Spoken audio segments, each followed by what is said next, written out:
不能拆教堂啊！你教会的，我们爱国爱教啊！我们不反共了。不能拆我们的教堂！天家的！对，他们都有，给我拆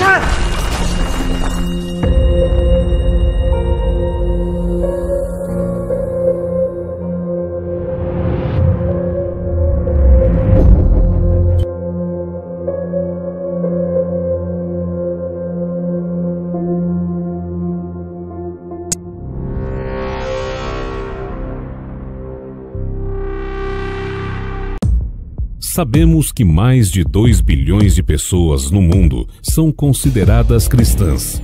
Mas você sabia que mais de 245 milhões dessas são perseguidas? Pense sobre isso. Desde o princípio da igreja, os cristãos têm sido presos, torturados e até mortos por causa de sua fé em Jesus, perseguidos injustamente. A lista mundial da perseguição. A força da ditadura e a falta de liberdade religiosa mantém a Coreia do Norte no topo do ranking desde 2002. Após diversos ataques a igrejas e várias fatalidades, a Rússia entra na lista, depois de anos em observação. E com o contínuo aumento da perseguição aos cristãos nas zonas mais remotas da Índia, o país entra no top 10 da lista. So, Brother Shibu, the persecution is increasing across India. We see that churches are being attacked, Christians are being attacked at home. Yes. You yourself recorded 4 martyrs in India last year. Essa é uma guerra. E Paulo escreveu várias cartas para consolidar as pessoas na igreja. E acontece que as igrejas são fechadas e os neófitos que não estão enraizados na fé e não são biblicamente fortes. É que quando os ventos sopram, eles pendem de um lado para o outro, e depois de um tempo a árvore é arrancada. Então, eles regridem na fé porque estão isolados. É por isso que um pastor tem que tomar conta das suas ovelhas e sempre mantê-las no rebanho. Então, muitas vezes, por causa do medo e das igrejas serem fechadas, eles são isolados e muitas vezes não estão enraizados na fé e não têm a coragem de continuar. E essa é a vantagem que Satanás tem, levando-os de volta para o seu próprio rebanho. Então isso é um grande problema no que concerne às igrejas cristãs na Índia. O medo traz a retirada. E com a retirada, o evangelho não avança da maneira que o Senhor nos disse para continuar. This citizen video shows authorities removing a cross from the roof of Yuyang Taitou Church in eastern China's Zhejiang province. One member told RFA that the church had been in the community for several decades and called the cross demolition pointless. The video, provided by a church member, shows believers singing hymns while authorities removed the cross.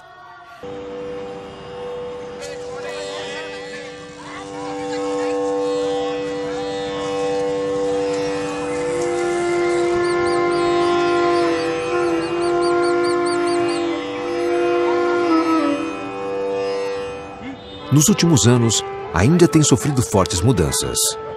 O país, que vem subindo de posição na lista mundial da perseguição, enfrenta hoje um movimento de hinduização. Grupos nacionalistas radicais lutam para aumentar o número de hindus no país, que hoje já são mais de 80% da população.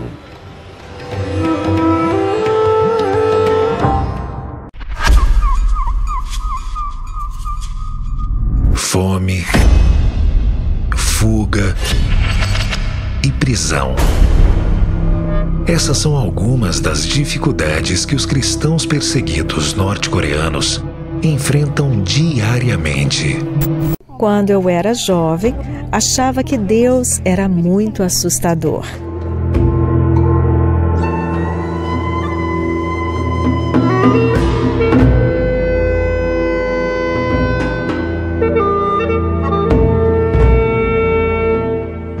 A primeira primeira vez que vi uma igreja na Coreia do Norte foi em 1965. Em áreas perto da minha casa, haviam igrejas que foram destruídas. Construíram escolas no local.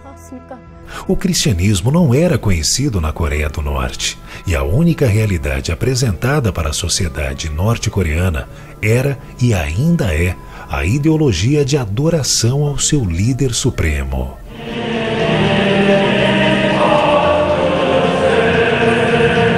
Na Coreia do Norte, todo mundo é submetido a uma lavagem cerebral para ser vigilante um do outro, até mesmo do cônjuge ou dos próprios filhos.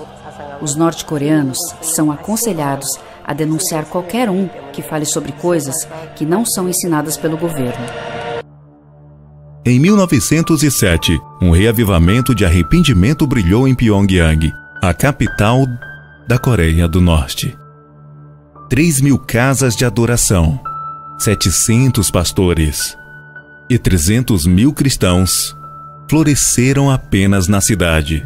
Foi tão grande que Pyongyang se tornou conhecida como a Jerusalém do Oriente. 3 anos depois, o Japão invadiu e a perseguição dos cristãos foi brutal.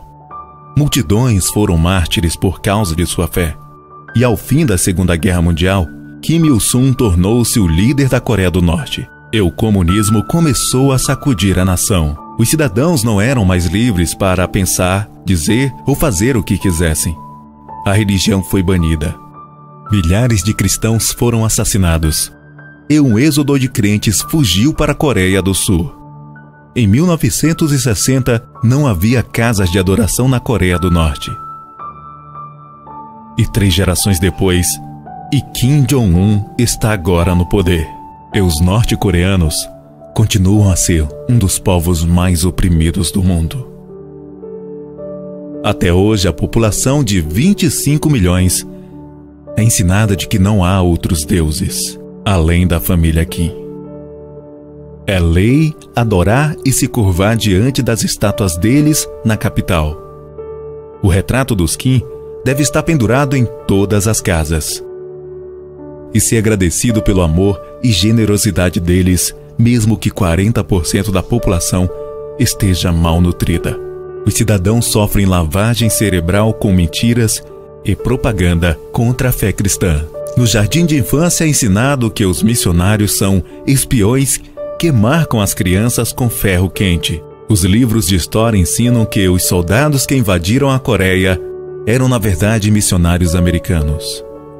Em 1992, o evangelista Billy Graham visitou a Coreia do Norte e depois a mídia norte-coreana noticiou que Billy Graham afirmara que Kim era Deus e que ele era tão perfeito nas suas ideias que a Coreia do Norte não precisava de uma Bíblia.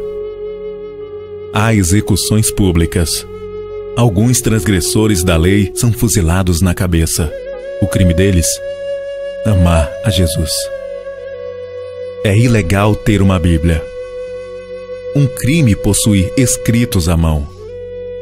E se você for pego falando, cantando ou lendo sobre Jesus, você será preso, torturado, estuprado, esfomeado, trabalhará até a morte, e a sua família será punida pelos seus crimes. Apesar dos perigos, há 400.000 cristãos da Coreia do Norte, dos quais 70.000 estão na prisão, em campos de concentração modernos.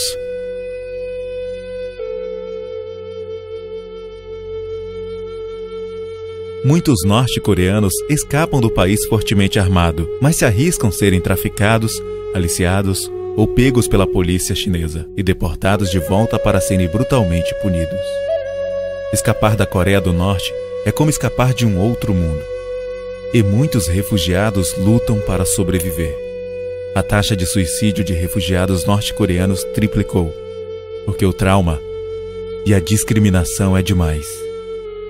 Nos dias da Bíblia, Jesus viu a queda de Jerusalém e ele chorou. Ele vê Pyongyang, a Jerusalém da Coreia do Norte, e chora. E o que você vai fazer?